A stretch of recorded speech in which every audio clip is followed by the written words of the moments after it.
রমজান মাসে মহিলারা পিরিয়ড অবস্থায় দুইটি আমল করুন, রোজা না রেখেও রোজার সওয়াব পাবেন। প্রিয় দর্শক, আজকের ভিডিওতে জানাবো পবিত্র রমজান মাসে রহমত, বরকত এবং মাগফিরাতের মাস। এই মাসে প্রত্যেক মুসলমান নেক আমল করার চেষ্টা করে, কিন্তু অনেক সময় দেখা যায় মহিলারা পিরিয়ড অবস্থায় রোজা রাখতে পারেন না এবং নামাজও পড়তে পারেন না। তখন অনেকেই মন খারাপ করেন এবং ভাবেন, আমি তো রমজানের সওয়াব থেকে বঞ্চিত হয়ে গেলাম। কিন্তু আসলে বিষয়টা এমন নয়। ইসলাম অত্যন্ত সুন্দর এবং সহজ একটি ধর্ম। আল্লাহ তাআলা মহিলাদের এই স্বাভাবিক অবস্থার জন্য বিশেষ ছাড় দিয়েছেন। তাই পিরিয়ড অবস্থায় রোজা না রাখলেও কিছু আমল করলে ইনশাল্লাহ অনেক সওয়াব পাওয়া যায়। আজ আপনাদের এমন দুইটি গুরুত্বপূর্ণ আমল সম্পর্কে জানাবো, যেগুলো করলে পিরিয়ড অবস্থায়ও রমজানের অনেক সওয়াব অর্জন করা যায়। 1. বেশি বেশি জিকির করা। পিরিয়ড অবস্থায় মহিলারা নামাজ পড়তে পারেন না, কিন্তু জিকির করা সম্পূর্ণ জায়েজ।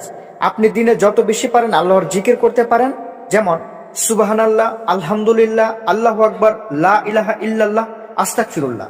এই ছোট ছোট জিকিরগুলো যদি নিয়মিত পড়েন, তাহলে আল্লাহ তাআলা অসংখ্য নেকি দান করেন। বিশেষ করে রমজান মাসে জিকিরের সওয়াব অনেক বেশি। তাই চেষ্টা করুন দিনের বিভিন্ন সময়, যেমন রান্না করার সময়, বসে থাকা অবস্থায় অথবা কাজের ফাঁকে ফাঁকে আল্লাহর জিকির করতে। 2. দোয়া করা।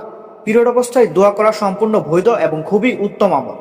রমজান মাস এমন একটি সময় যখন আল্লাহ তাআলা বান্দার দোয়া খুব দ্রুত কবুল করেন। তাই এই সময়ে বেশি বেশি দোয়া করা উচিত। আপনি আল্লাহর কাছে চাইতে পারেন নিজের গুনাহ মাফের জন্য, পরিবার ও সন্তানের জন্য, রিজিক বৃদ্ধির জন্য, সুস্বাস্থ্য ও শান্তির জন্য। আল্লাহ তাআলা দোয়া করতে খুব পছন্দ করেন, তাই এই সময়টাকে দোয়ার মাধ্যমে কাজে লাগান। তো প্রিয় বোনেরা, মনে রাখবেন পিরিয়ড হওয়া আল্লাহর পক্ষ থেকে একটি স্বাভাবিক বিষয়। তাই এই কারণে মন খারাপ করার কোনো দরকার নেই। রোজা রাখতে না পারলেও যদি বেশি বেশি জিকির এবং দোয়া করেন, তাহলে ইনশাআল্লাহ আল্লাহ তাআলা আপনাকে অনেক সওয়াব দান করবেন।